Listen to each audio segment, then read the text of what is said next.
did you see when you watched that video that led to such swift action being taken?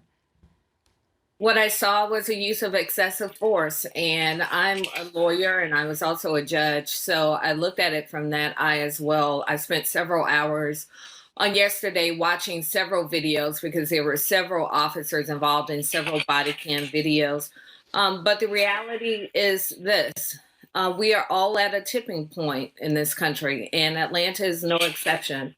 And so there was a lot going on this weekend in Atlanta. We had very peaceful protests, but there were a lot of disruptions.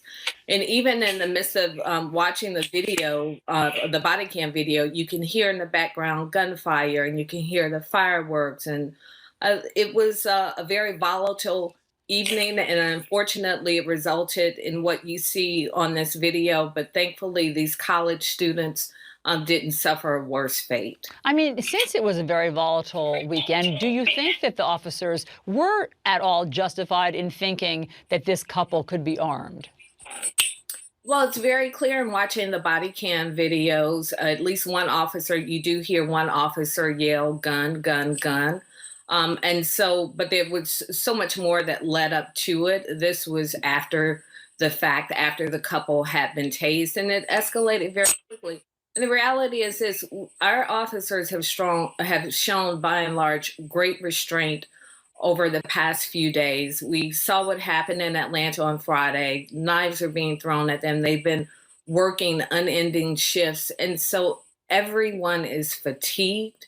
Everyone is on edge. And this is the reason that we call for a curfew in Atlanta, because my fear was that things like this would begin to erupt in the midst of all of the other things that we have seen happening on our streets. For sure. I mean, and I think that this video is actually a smaller symbol of the bigger powder keg possibilities. The woman in that video who was tased, the student, she's a junior at Spelman College, and she said that it was, quote, the worst experience of her life, and all she was thinking was how not to die. And so just how do we get out of this loop right now of Black folks being traumatized by their interactions with police, and police being, I guess, fearful and thinking that Black folks have weapons on them? And it just seems like we're watching this same cycle play out. Well, and this is the reason that we have called in Atlanta and across this country for people to just take a step back. The protests are understandable. The anger and the frustration is understandable. We all watched a man be murdered in broad daylight. And it's not just about his murder, it's about so many others.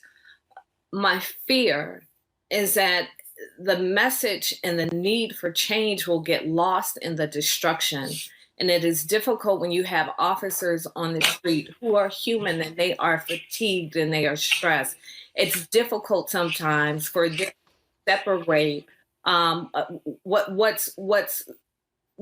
should be peaceful behavior and what should not be peaceful behavior. When you listen to the body cam and watch those videos, it's like you're in the middle of a war zone when you hear all that's happening in the background. And that's the reason we've asked people to please peacefully protest and then please go home at 9 o'clock so that we can restore some order. As you know, President Trump over the weekend tweeted that if mayors, like in cities like yours, can't restore order, that he is going to send in the military. It was basically his message. And you, after hearing that, basically said sometimes he should just stop talking. What do you mean? He's not helping. Leaders lead, and he is not leading. He is causing further disruption to our cities. Just give us the support that we ask for. If we don't ask for it, we don't need your input and your advice and your rhetoric, because it's not helping us manage this crisis in our cities that we're experiencing across America. What about the debate that we are told is going on in the White House as to whether or not the president should, at this moment, make some sort of national statement and call for unity? Would you like to see that? Not if his statement will be similar to the one that he gave during the Charlottesville uprisings. No, that would not be helpful.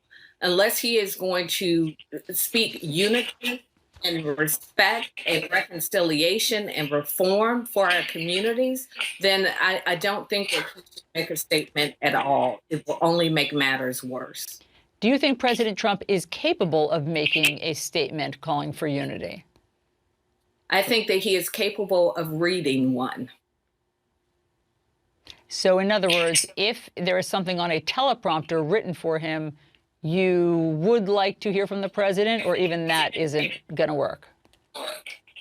Listen, if there is something that he has to say that can help heal this country, then he's the president of the United States and he certainly has the right to speak it.